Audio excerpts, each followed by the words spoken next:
Good morning mga loka. Papasok na naman tayo. Ang lamig. Nakita niyo ba yung weather kanina? Yun, pero ito yung maganda ron. Papasok tayo. Gamit na tong e-bike. Di ba? Kaya may laban-laban na tayo ngayon.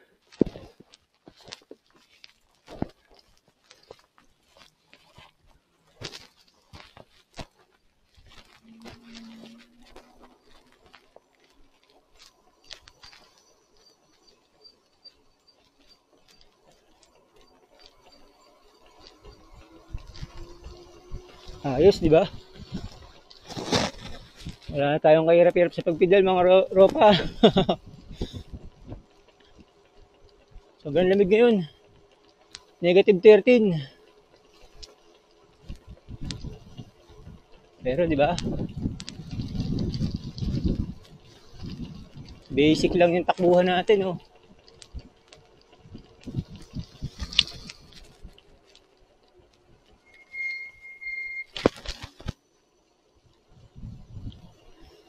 Pinauna ko na yung tropa ko kasi nagbabike lang yun.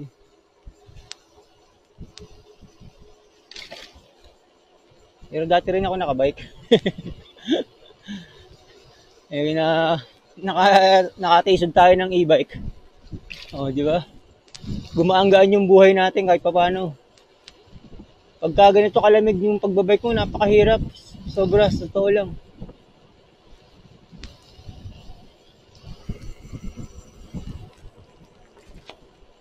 Ayun, naabutan ko pa siya, oh.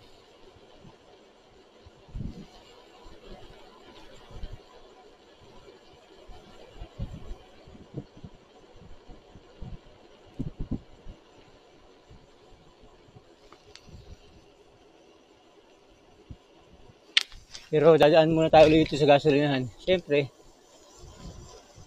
daily routine. Baka sakali, baka may makuha mga lata.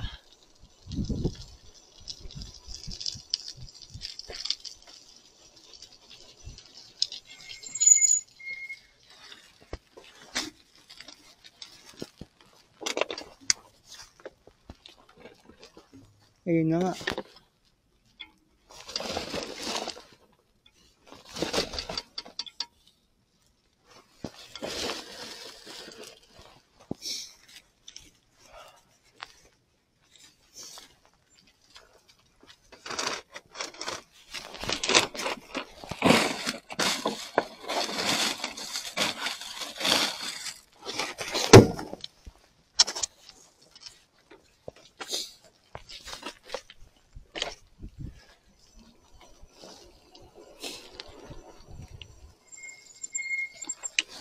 Yun. Ganun lang ang buhay. Mamulot ng lata bago pumasok. Dami, oh. Oh, di ba?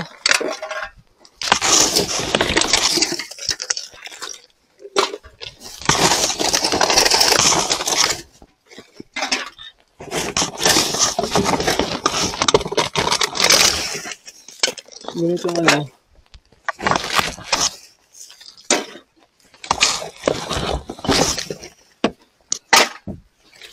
Dami.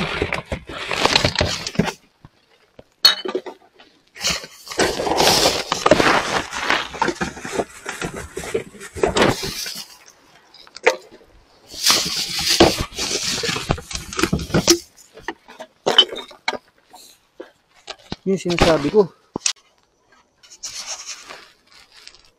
Ngayon lang siya nag-record. Yung nga mga ropa. Para nasira yung recording natin. Pero nakadalawang supo tayo. Ayan, oh.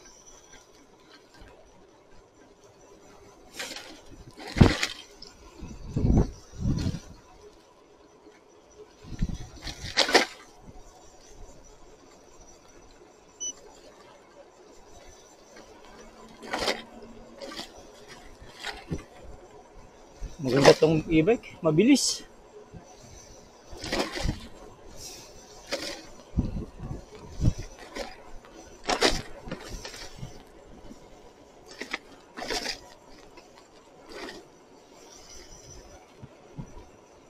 Nakatipid tayo sa pagpipidal. Kasi sa totoo lang, pagka sobrang lamig, nakakapagod magpidal. Pagdating mo ng trabaho, hingal na hingal ka. Kaya at least kahit pa paano, masasave mo yung energy mo rito.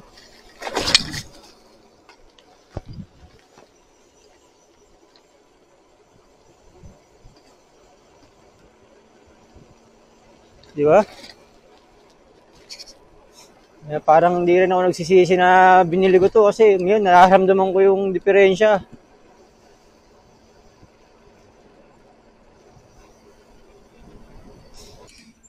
Good morning. Katatapos na ng trabaho mga Lodi. Hindi ko na natapos yung video nung gabi. Ngayon, diretso tayo sa bentahan ng bote. Kasi nakaipon na naman tayo dun sa store eh. Ibebenta ko na to kahit magkano lang. Pero hindi ako mangangalakal ngayon kasi malamig.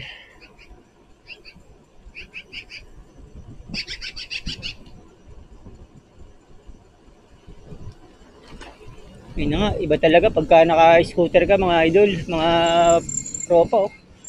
Ang bilis lang.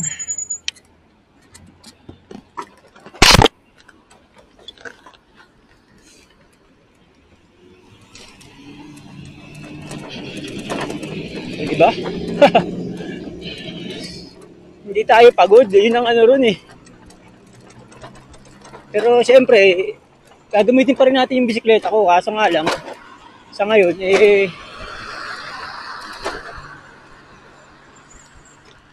ito muna, diba? Oh, diba?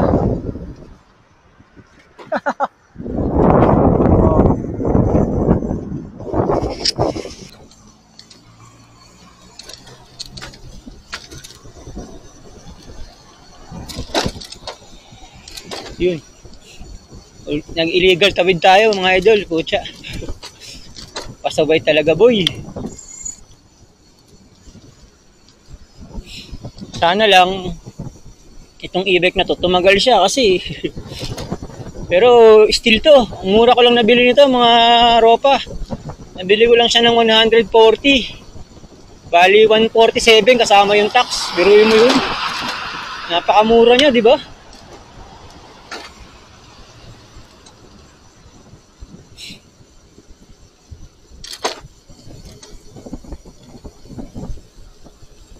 Kaya sabi ko nga, papasalamat ako kasi nakita to ni nung tropa natin sa Spruce Grove. Sinabi, tinimbrihan niya ako. Siyempre, hindi na ako dalawang isip kasi mura lang eh.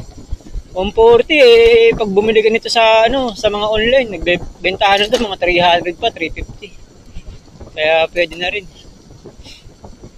Tapos ngayon, 'di ba, nagagamit natin siya. Oh.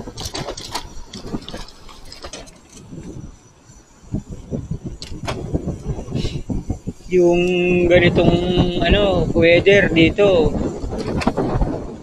pagka-bike ka hindi kaya. Ngayon negative 30 no. Sana nga yung camera ko hindi rin magloko eh. Sobrang lamig, ang sakit sa mga daliri.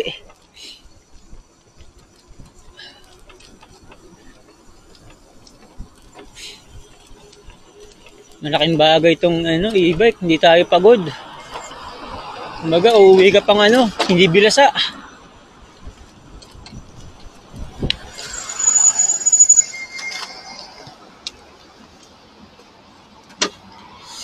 Sayang to.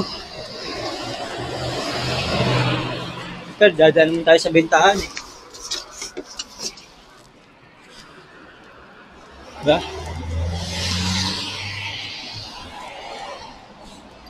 Yun nangalakal ito eh.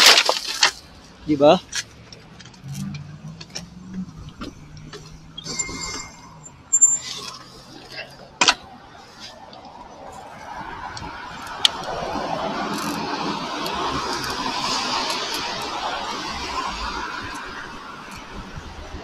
Meron din siyang pedal assist. Parang i-assist ka niya pagka dito tayo dadaan sa damuhan kasi mukhang madulas yung kalsada. Yun ang gandahan talaga ng e-bike. Alam mo yun? Lesin ang pagod mo.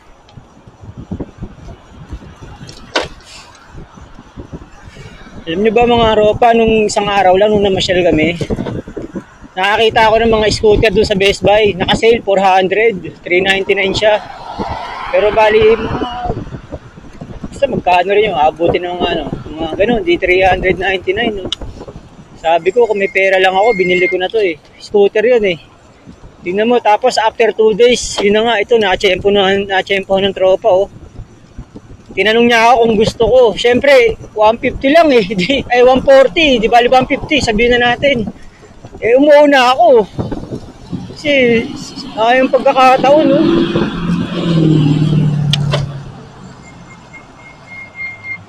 Di ba? Napapabilis yung mga transaksyon natin. Ngayon, talagang kagaya nito. Malamig pa.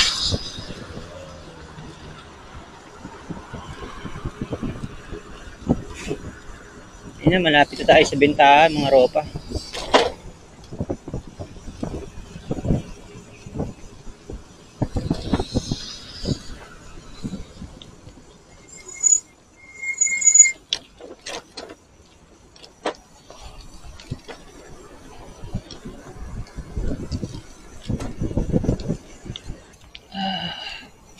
Mahirap din pala mag-vlog-vlog, no? Pero natutuwa ako eh.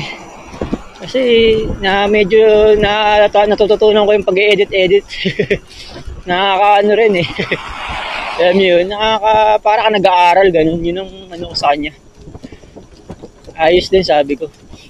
Kaya sa mga susunod kong video, medyo maganda na yung mga editing skills natin. Ngayon talagang lang eh. Barug-barug lang eh.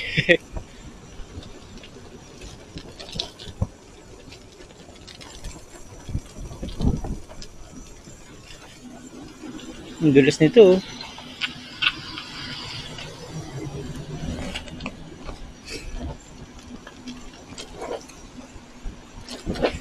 Alright, dito na tayo mga ropa. Hindi na ako magbibideo rito. Mamaya na lang uli. Yun na nga. Natapos tayo magbenta. Maabot din. Naka $10 din tayo. Hindi na masama, di ba?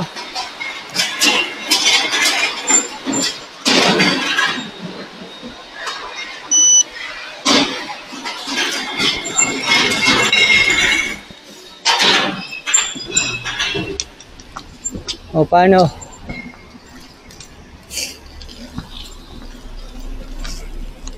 Nakakatuwa rin, di ba? Kahit paano, kahit na maliit lang. Importante, meron tayong kinita, di ba? Hindi na rin tayo zero, di may pambili tayo ng ulam ngayon. Ang pagkain. Pang lang naman yun sa akin. Pang pagkain lang yun kasi kung talagang mo, wala, maliitan lang eh, di ba? Di ka naman yayaman eh.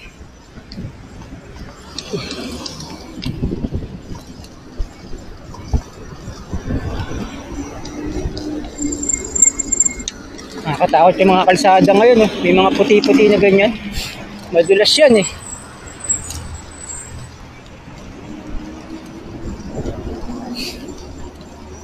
Yun na nga. Ano, mga ropa ko. Dito ko natatapusin yung vlog. Vlog-vlogan lang naman to eh. Wala ako masyado makwento. Mag-iisip pa ako ng mga pagkukwento natin sa mga susunod na araw. Basta, ingat kayo palagi. God bless! Ciao!